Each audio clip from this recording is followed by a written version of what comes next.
سج گئی دوستو بزم نوری، ہم دلوں کو سجائے ہوئے ہیں۔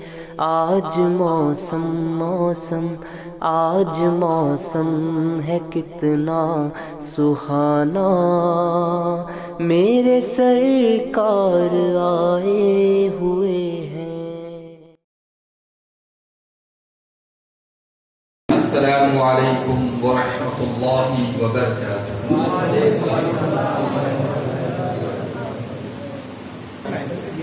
الحمد للہ رب العالمین والصلاة والسلام علی سید الانبیاء والمرسلین، اما بعد فاعوذ باللہ من الشیطان الرجیم، بسم اللہ الرحمن الرحیم۔ وَلَسَوْفَ يُعْطِيكَ رَبُّكَ فَتَرْضَىٰ، صدق اللہ مولانا العظیم۔ فقال اللہ تبارک وتعالی فی شان حبیب المصطفیٰ، ان اللہ وملائکتہ یصلون علی النبی یا ایہا الذین آمنوا صلوا علیہ وسلموا تسلیما۔ اللہم صل علی وسیدنا ومولانا محمد معادن الجود والکرم وآلہ وصحبہ وبارک وسلم، صلاۃ وسلام علیک یا رسول اللہ صلی اللہ تعالی علیہ وسلم۔ معمول کے مطابق امام اہل سنت امام احمد رضا فاضل بریلوی رضی اللہ تعالی عنہ کے نعتیہ کلام کے چند اشعار پیش کر رہا ہوں، بغور سماعت کریں۔ میرا امام فرماتے ہیں، بندہ ملنے کو قریب حضرت قادر گیا، لمعے باطل میں گمنے جلوے ظاہر گیا۔ اشارہ معراج کی طرف ہے کہ جو باطن نور ہے، اللہ نور ہے نا، اللہ نور ہے فرماتے ہیں، لیکن وہ نور سب پہ ظاہر نہیں۔ فرماتے ہیں لمعے باطن میں گم ہو جانا، ایک ہوتا ہے گھومنا، وہ نہیں ہے، گم یعنی گم ہو جانا، محو ہو جانا۔ فرماتے لمعے باطل میں گمنے جلوے ظاہر گیا، حضور کی ذات ظاہر ہے۔ اب معراج میں کہاں گئے؟ وہ بلانے والا جانے اور جانے والا جانے۔ مگر وہ بچہ تقریر کر رہا تھا تو وَرَفَعْنَا لَكَ ذِكْرَكَ، تو اس میں ایک بڑی پیاری بات اس بچے نے بھی کہی۔ میں اس پہ امام احمد رضا کا ایک شعر سنا کر پھر آگے بڑھتا ہوں، ہے نا۔ عرش پہ کہتے ہیں نا مصطفیٰ، فرماتے میرے امام، عرش پہ تازہ چھیڑ چھاڑ، فرش پہ طرفہ دھوم دھام، کان جدھر لگائیے تیری داستان، کان جدھر لگائیے تیری داستان، جدھر دیکھو وہاں ذکر مصطفیٰ ہو رہا ہے۔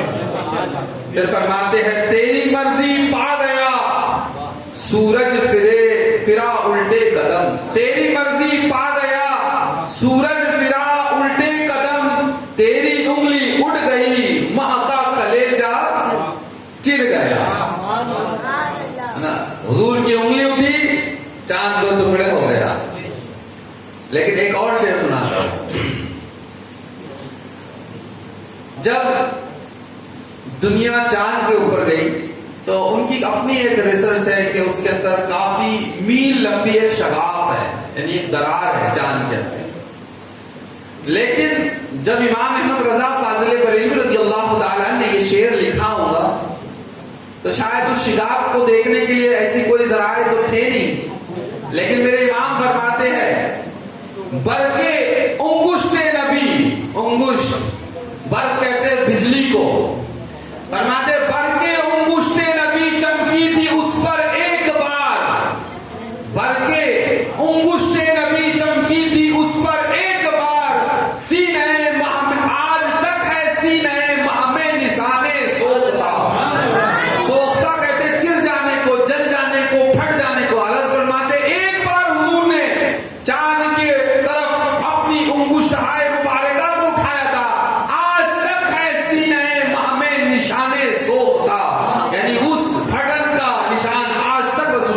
جو ہے سورج چاند کے سینے پر موجود ہے. پھر فرماتے ہیں بن گئی تیری ہوا، ہوا بن جانا یہ محاورہ ہے. شعر کو تھوڑا بغور سماعت فرمائیں. افراتفری جو ہے وہ بہت سی باتوں کو مس کروا دیتی ہے. متوجہ ہے کیونکہ میں پڑھ رہا ہوں کلام امام احمد رضا کا. اچھے سمجھ نہیں سکتے، اچھے سمجھ نہیں پاتے ہیں امام احمد رضا کا کلام. پھر اس کے بعد میں عشق میں ڈوبا ہوا کلام اگر کسی کا ہم نے پایا ہے تو اس میں سے ایک امام احمد رضا ہے. اگر نہ آج کل کے شعرا تو مثل گویا ہے نا، ادھر کا تھوڑا ادھر کا تھوڑا چور چپاٹی کر کے ایک نئی نعت بنائی بولے ہمارا ہے. لیکن یہ امام ہے. فرماتے ہیں بن گئی تیری ہوا، ساود میں خاک اڑنے لگی، اور بڑھ چلی تیری ضیا، آتش پہ پانی پھر گیا. سمجھ میں نہیں آیا ہوگا یہ ہے کہ دیکھیں، لیکن آپ سمجھاؤ گا تو پھر سمجھنا ہے اس کو. دو چیزیں اس کے اندر ہے، ایک تو کہاوت بھی ہے، محاورے جسے کہا جاتا ہے، اور واقعات، دو واقعات صبح شب ولادت کے بھی ہے. جس دن رسول اللہ کی پیدائش ہوئی اس صبح کے بھی ہے. فرماتے ہیں بن گئی تیری ہوا، یا رسول اللہ آپ کی آمد کا معاملہ ہونے لگا تو فرماتے ساوا میں خاک اڑنے لگی. عراق کے اندر ایک دریا تھی جس کو لوگ پوجتے تھے، جس کی عبادت کرتے تھے، اس میں انسانوں کی بلی دی جاتی تھی. ساوا ندی جس کو بطور معبود پوجا جاتا تھا، رسول اللہ جس دن تشریف لائے اس دن یہ پوری ندی خشک ہو گئی. ایک دن پہلے بہہ رہی تھی، صبح لوگوں نے اٹھ کے دیکھا تو پانی کہاں گیا. اور جب ندی سوکھ جائے اور ہوا چلتی ہے تو کیا ہوگا؟ خاک اڑے گی.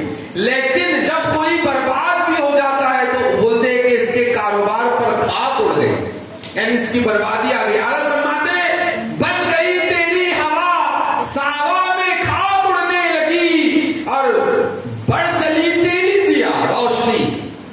لیکن فارس کا وہ آتش کدا جو روشنی بکھیر رہا تھا جلتا ہے. جب آگ لگتی ہے تو روشنی پیدا ہوتی ہے. 1000 سالوں سے جل رہی تھی وہ، لیکن حضور آئے تو بجھ گئی. رات میں جل رہی تھی، صبح لوگوں نے دیکھا بجھ گئی. 1000 سال سے جو آگ جل رہی تھی جس کو مجوسی لوگ پوچھتے تھے، فرماتے میرے امام بڑھ چلی تیری ضیا. رسول اللہ یا رسول اللہ آپ آئے، نور آ گیا. فرماتے بڑھ چلی تیری ضیا، آتش پہ پانی پھر گیا. اور یہاں بھی ایک محاورہ ہے، پانی پھرنا. کہتے سارے کام پر پانی پھر گیا، ساری محنت پر پانی پھر گیا. اعلیٰ حضرت نے دونوں مصروں میں محاوروں کا بھی استعمال کیا اور دونوں مصروں میں واقعات بھی موجود ہے. آگے بڑھیے. فرماتے ہیں تیری رحمت سے صفی اللہ کا بیڑا پار ہے. یعنی حضرت آدم علیہ نبینا علیہ الصلوۃ والتسلیم کی توبہ جو اللہ نے قبول فرمائی وہ رسول اللہ صلی اللہ علیہ وسلم کے وسیلے سے فرمائی. بیڑا پار ہونا کیا مانی؟ یعنی کسی کا بیڑا پار ہونا نا، یعنی کامیاب ہو جانا. اور پھر فرماتے تیری رحمت سے صفی اللہ کا بیڑا پار ہے، اور تیرے صدقے نجی اللہ کا بحرہ تر گیا. یعنی حضرت نوح علیہ السلام کی جو کشتی تھی وہ کس کی وجہ سے تیر رہی تھی؟ وہ بھی رسول اللہ صلی اللہ علیہ وسلم کی وجہ سے تیر رہی تھی. پھر فرماتے ہیں تیری آمد تھی کہ بیت اللہ مجرے کو جھکا، اور تیری عیبت تھی کہ ہر بت تھر تھرا کر گر گیا. اور ایک شعر جس کی طرف آج اشارہ بھی کرنا تھا، فرماتے ہیں میں تیرے ہاتھوں کے صدقے کیسی کنکریاتی ہو. میرا ہجرت کی شب رسول اللہ نے جو کفار آپ کے دروازے پر آپ کو قتل کرنے کے ارادے سے کھڑے تھے، وہ چاہتے تھے کہ رسول اللہ نکلے اور ہم قتل کر دے، لیکن اللہ کے نبی نے ہاتھ میں کنکریاں لی اور پھینکا. طرف فرماتا ہے قرآن میں اے محبوب آپ نے نہیں پھینکا بلکہ رب نے پھینکا ہے، اللہ نے پھینکا. فرماتے ہیں میں تیرے ہاتھوں کے صدقے کیسی کنکریاتی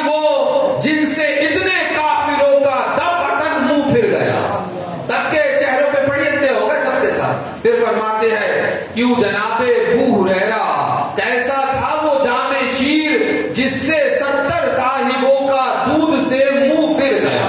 اب اس واقعے کو سماعت کرے اور رسول اللہ صلی اللہ علیہ وسلم کی عطا کو بھی دیکھے اور معجزات کو بھی دیکھے اور رسول اللہ صلی اللہ علیہ وسلم نے غریب صحابہ کا کس طرح خیال رکھا ہے اس کو بھی سمجھے. حضرت ابو ہریرہ رضی اللہ تعالیٰ عنہ کی ذات ہے, فرماتے ہیں کہ یہ اصحاب صفہ میں سے ہے.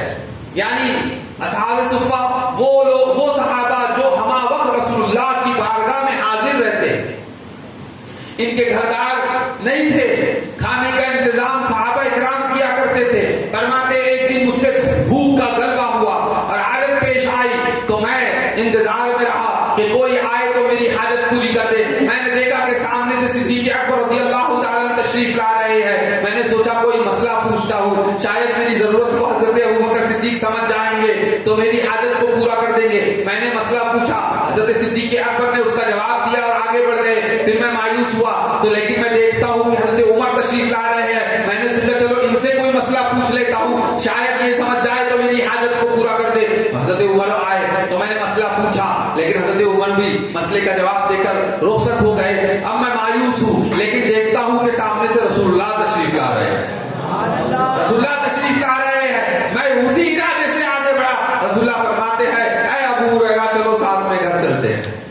رسول اللہ گھر لے کے گئے. فرماتے ہیں کہ میں رسول اللہ صلی اللہ علیہ وسلم کے گھر میں داخل جب ہم ہوئے تو ہم نے دیکھا کہ ایک پیالہ ہے جو کہیں سے آیا ہے.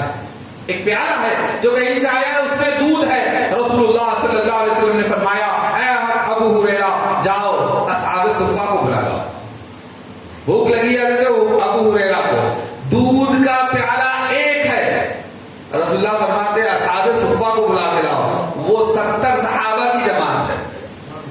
ہم جیسے حولے ہوں گے تو سوچیں گے ایک پیالہ دودھ ہے, میری قسمت میں سمجھ رہا تھا, لیکن اب تو 70 کو بلا کے لانا ہے. لیکن حضرت ابو ہریرہ کی تعمیل کرتے ہیں. 70 صحابہ گھر پہنچ گئے رسول اللہ کے. 70 کے 70 صحابہ بیٹھے ہیں. رسول اللہ فرماتے ہیں ابو ہریرہ پیالہ اٹھاؤ. حضرت ابو ہریرہ نے پیالہ اٹھایا, ایک صحابی کو دیا. رسول اللہ نے کہا پیو. وہ پیتے گئے یہاں تک کہ سیر ہو گئے. اتنا پیا کہ سیر ہو گئے. پیالہ ایک ہے. پھر دوسرے کو دیا گیا, وہ پیتے گئے یہاں تک کہ کہا کہ بس جب ہم ہو جاتے ہیں تو بس. یا پھر کیا کریں گے, پیالہ پیتے بس بھائی بس. یہی ہوتا ہے نا طریقہ, منہ آدمی پھیرنے بھائی بس اب بس کرو. حالانکہ اسی کی طرف اشارہ فرمایا کہ کیوں جناب ابو ہریرہ کیسا تھا وہ جام شیر جس سے 70 صاحبوں کا دودھ سے منہ پھر گیا. سب کہہ رہے کہ بس سب پیے. اب پیالہ پھرتے حضرت ابو ہریرہ فرماتے کہ رسول اللہ کی بارگاہ میں پہنچ گیا. رسول اللہ فرماتے ہیں لو ابو ہریرہ پیو. اب میں پینے لگا, میں نے بھی پیا یہاں تک کہ میں سیر ہو گیا. رسول اللہ نے کہا اور پیو. میں پیا تو سیر ہو گیا یہاں تک کہ میں بھی سیر ہو گیا, میں نے بھی بس کر دی. اس کے بعد رسول اللہ صلی اللہ علیہ وسلم نے اس سے کچھ نوش فرمایا. میں کہتا ہوں پیالہ ایک تھا, دودھ بھی اتنا کم تھا, لیکن جس چیز کو رسول اللہ صلی اللہ علیہ وسلم کے ہاتھ سے نسبت حاصل ہو جاتی ہے تو اللہ اس میں ایسی برکت عطا فرماتا ہے کہ ایک پیالہ دودھ بھی 70 صحابہ کو مکمل پر جاتا ہے. ایسے بے شمار واقعات ہیں. رسول اللہ صلی اللہ علیہ وسلم ایک مرتبہ حضرت جابر کے گھر گئے, دعوت تھی, لیکن حضرت جابر نے کان میں دھیرے سے کہا تھا جنگ خندق کے وقت یا رسول اللہ آپ کی دعوت ہے. لیکن صحابہ اکرام کو جھڑپٹ کے ساتھ رسول اللہ حضرت جابر کے گھر پہنچ رہے ہیں اور حضرت جابر سوچ رہے ہیں کھانا تو صرف میں نے رسول اللہ کے حساب سے بنایا تھا, لیکن رسول اللہ سب کو لے جائے. لیکن رسول اللہ نے فرمایا جابر جب تک میں نہ آؤں روٹیاں بنانا شروع نہیں کرنا, اور جو سالن کی ہانڈی ہے اس کو کھولنا مت. رسول اللہ پہنچتے ہیں, اپنا لعاب دہن اس میں ڈالتے ہیں, کس میں, آٹے میں, اور اپنا لعاب دہن ہانڈی میں ڈالتے. کہتے دیکھنا نہیں کتنا ہے اور کتنا نہیں ہے, بس دیتے جانا. ادھر سالن بھی نکل رہا ہے, ادھر روٹیاں بھی بنتی چلی جا رہی ہے, حتیٰ کہ تمام صحابہ کرام سیر ہو گئے. یہاں ایک بات اور کہوں, وہ لعاب دہن رسول اللہ کا دہن سے نکلنے والا لعاب اس کے اپنے معجزات ہے. یہ وہی لعاب دہن ہے جو صدیق اکبر کے زہر جس صاحب کے کاٹے زخم پہ لگتا ہے تو شفا مل جاتی ہے. یہ وہی لعاب دہن ہے حضرت علی کی دکھی بھی آپ پہ تو شفا مل جاتی ہے. یہ وہی لعاب دہن ہے جو حضرت ابو قتادہ کی پھوٹی ہوئی آگ پہ لگتا ہے تو آگ درست ہو جاتی ہے. یہ وہی ہے کہ ٹوٹے ہوئے ہاتھ پہ لگے تو ہاتھ درست ہو جائے, کھانے میں جائے تو کھانے میں برکت ہو جائے, کنویں میں جائے تو کنویں کا پانی میٹھا ہو جائے, جس کنویں میں پانی نہ ہو اس کنویں میں پانی ابلتا ہوا اوپر آ جائے. یہ لعاب دہن ہے رسول اللہ صلی اللہ علیہ وسلم کا. لیکن ذرا اس بات پر, اس نقطے پر بھی غور کیجئے کہ رسول اللہ صلی اللہ علیہ وسلم کے لعاب دہن کی اتنی برکتیں ہیں, لیکن یہ لعاب دہن ڈائریکٹ رسول اللہ صلی اللہ علیہ وسلم نے اپنے نوازوں کو عطا فرمایا ہے کہ حسنین کریمین بارہا رسول اللہ کی زبان اقدس سے جو ہے نوش فرمایا کرتے تھے. تو یہ لعاب دہن کی جب اتنی برکتیں ہیں کہ قدم قدم پر ان سے معجزات کا ظہور ہو رہا ہے, تو اس لعاب دہن جس کو امام حسن اور امام حسین نے نوش فرمایا ہوگا تو پھر امام حسین اور امام حسن رضی اللہ تعالیٰ عنہ کتنی برکتیں حاصل. کیوں جناب ابو ہریرہ ایسا تھا وہ جامع شیر جس سے 70 صاحبوں کا دودھ سے منہ پھر گیا. اللہ کی بارگاہ میں دعا ہے مولا کریم ہمیں رسول اللہ صلی اللہ علیہ وسلم کے فضائل سننے والا بنا دے اور ان کے عشق میں تڑپنے والا بنا دے. آج کا عنوان تو زندہ ہے واللہ, تو زندہ ہے واللہ, میری چشم عالم سے چھپ جانے والے.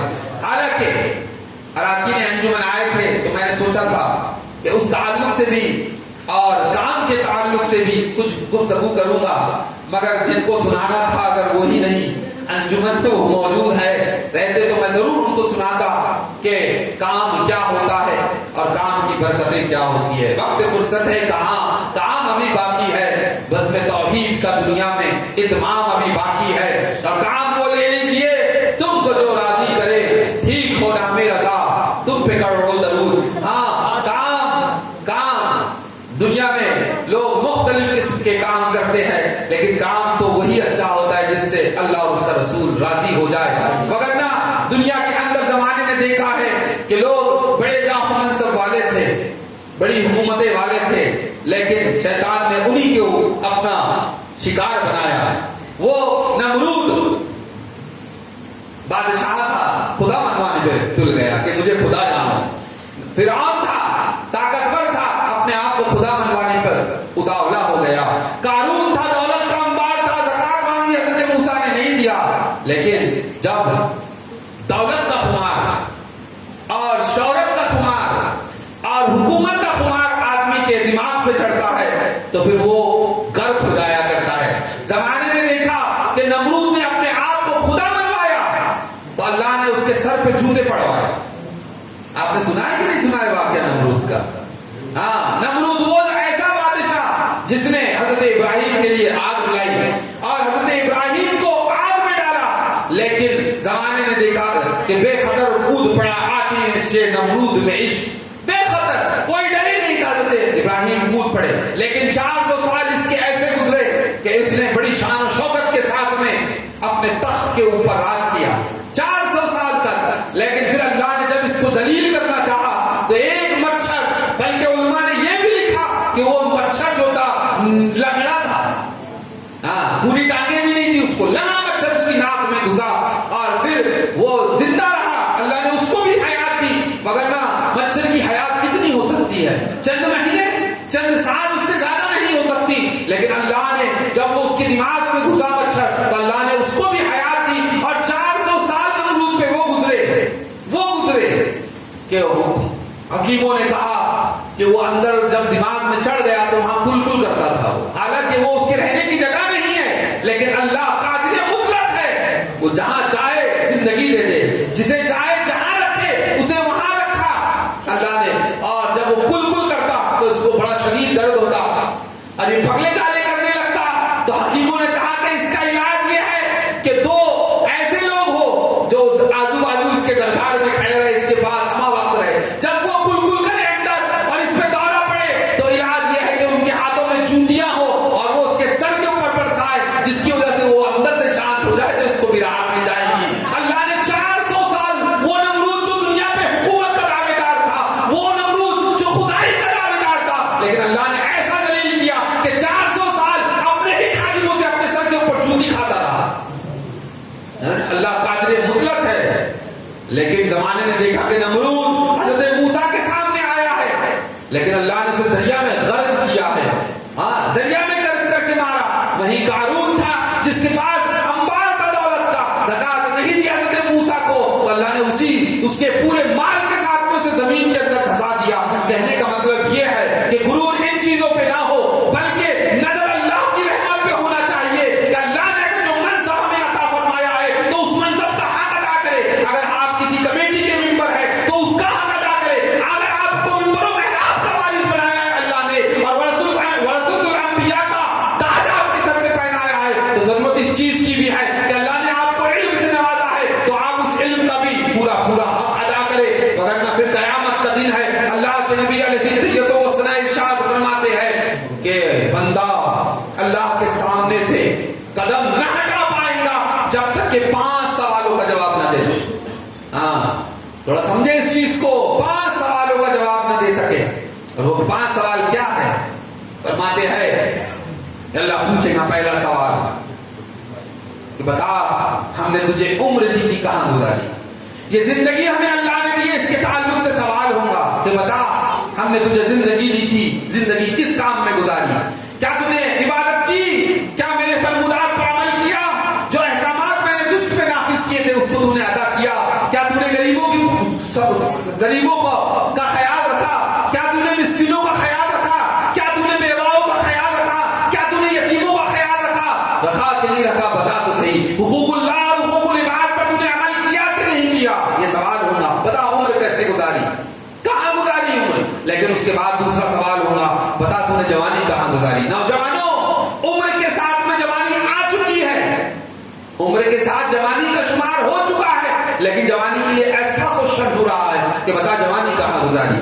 اے نوجوانوں سوچو ذرا، اللہ تم سے سوال کرے گا بتا جوانی کہاں گزاری؟ یہی جواب دو گے کہ پان ٹھیلے پر، نکڑوں پر، ادھر ادھر کی باتیں کر فیس بک پر، واٹس ایپ پر، گلیوں میں چینی ماری کرتے ہوئے اور نہ جانے کیا کیا کرتے ہوئے میں کہنا نہیں چاہتا۔ ذرا سوچئے کہ ہماری جوانی کہاں گزر رہی ہے۔ ہمیں تو چاہیے کہ ہماری جوانی اللہ اور اس کے رسول کی رضا کی خاطر ہونا چاہیے۔ پھر اس کے بعد تیسرا سوال ہوگا بتا میں نے تجھے مال دیا تھا۔